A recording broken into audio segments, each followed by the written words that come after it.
Hello students, कैसे आप सब। आपके अपने किताबीपन के इस यूट्यूब चैनल पर मैं आप सभी का हार्दिक स्वागत करता हूं।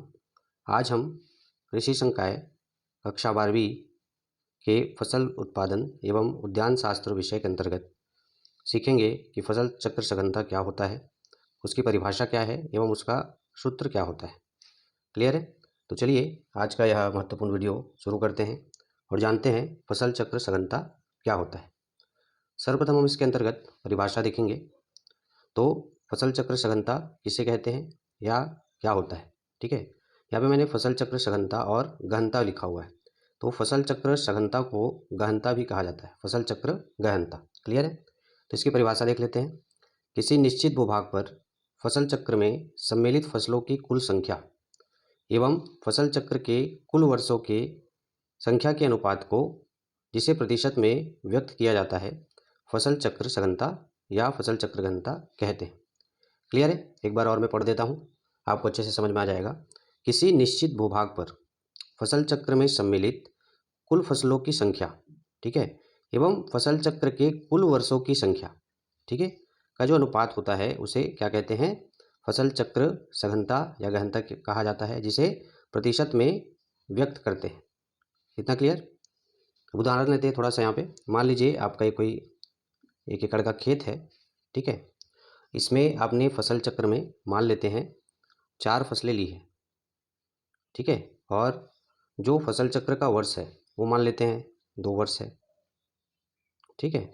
तो इन दोनों का जो अनुपात आएगा, ठीक है, इन दोनों का जो अनुपात आएगा और जिसे प्रतिशत में व्यक्त करेंगे, वही क्या कहलाएगा, फसल चक्र सघनता कहलाएगा। इतना क्लियर है? आगे इसको और हम अच्छे से क्लियरली समझेंगे, ठीक है, उदाहरण लेके समझेंगे। तो चलिए आगे इसका जो सूत्र होता है फसल चक्र सघनता का, उसको देख लेते हैं कि उसका सूत्र कैसे बनाया जाता है। क्लियर? तो फसल चक्र सघनता, जैसे अभी हमने पढ़ा, फसल चक्र सघनता क्या होता है, तो कुल फसल संख्या, ठीक है, बटे कुल फसल चक्र वर्ष या कुल फसल चक्र संख्या कह सकते हैं।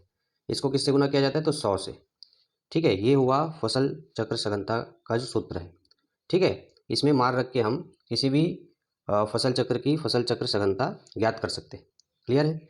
अब मान लेते हैं फसल चक्र सघनता को हमने आई से डिनोट किया या आई से दर्शाया जाता है। वही जो एन है यहाँ पे, मान लेते हैं कि यह क्या है, कुल फसलों की संख्या है। वाई जो है आपका, ये क्या है, कुल फसल चक्र वर्ष या फसल चक्र की संख्या है। ठीक है, 100, तो 100 यहाँ पे है ही। क्लियर? तो मान लेते हैं, जैसे हमने पिछले उदाहरण में देखा था, एक खेत बनाया था, ठीक है, तो मान लेते हैं ये आपका खेत है। मैंने क्या कहा था, इसमें आपने कितनी फसलें ली है, 4 फसलें ली है, ठीक है, और इसका जो वर्ष था, फसल चक्र वर्ष, वो कितना था, 2 वर्ष था। ठीक है, अब मान लीजिए इसको मार रख देते हैं सूत्र में। ठीक है, तो आई क्या है, फसल चक्र सघनता बराबर क्या हो जाएगा, आई बराबर क्या हो जाएगा, तो आई बराबर आपका एन की जगह पे क्या आ जाएगा, ये क्या है, एन क्या है, फसलों की संख्या है। ठीक है, तो यहाँ पे हमने फसलों की संख्या कितनी ले रखी है, 4, तो आप 4 रख दीजिए एन की जगह पे। क्लियर है? अब कुल फसल चक्र की संख्या वाई की जगह पे क्या आ जाएगा यहाँ पे, तो वाई का मान जो है हमने कितना लिया हुआ है, तो 2 वर्ष लिया है, तो यहाँ पे 2 रख दीजिए। क्लियर है? और गुना किससे कर देंगे, 100 से कर देंगे। क्लियर? अब भाग दे के काट लीजिए जो कट रहा है उसको। अब हम 2 का पहाड़ा पढ़ेंगे, तो 2 एकम 2 और 2 दूने 4। 4 जो है कितनी बार में चला गया, तो 2 बार में चला गया। तो यहाँ पे आई बराबर क्या हो जाएगा, फिर 2 गुना 100 हो जाएगा। क्लियर है? 2 गुना क्या हो जाएगा, 100 हो जाएगा।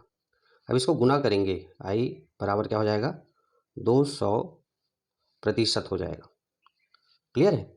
ये जो आई बराबर 200% आया, यही क्या है, आपका फसल चक्र सघनता है। क्लियर है? यानी कि हमने कोई एक खेत लिया, ठीक है, 1 एकड़ का खेत माना, उसमें हमने 2 वर्ष के लिए 4 फसलें ली या 4 फसलें लेने की योजना बनाई। क्लियर है? कितने वर्ष के लिए, तो 2 वर्षों के लिए। क्लियर है? 2 वर्षों के लिए हमने 4 फसलें लेने की योजना बनाई। ठीक है, तो इन दोनों का जो अनुपात है, यहाँ पे हमने क्या कर दिया, अनुपात ले लिया और उसको किससे गुना कर दिया, 100 से गुना कर दिया। ठीक है, तो इन दोनों का अनुपात ही क्या कहलाता है, फसल चक्र सघनता कहलाता है। ठीक है, आशा करता हूँ आप लोग को फसल चक्र सघनता क्या होता है वह बहुत अच्छे तरीके से समझ में आया होगा, और इसकी सूत्र की स्थापना या सूत्र कैसे लिखा जाता है वो भी आप लोगों को बहुत अच्छे तरीके से समझ में आया होगा। क्लियर है?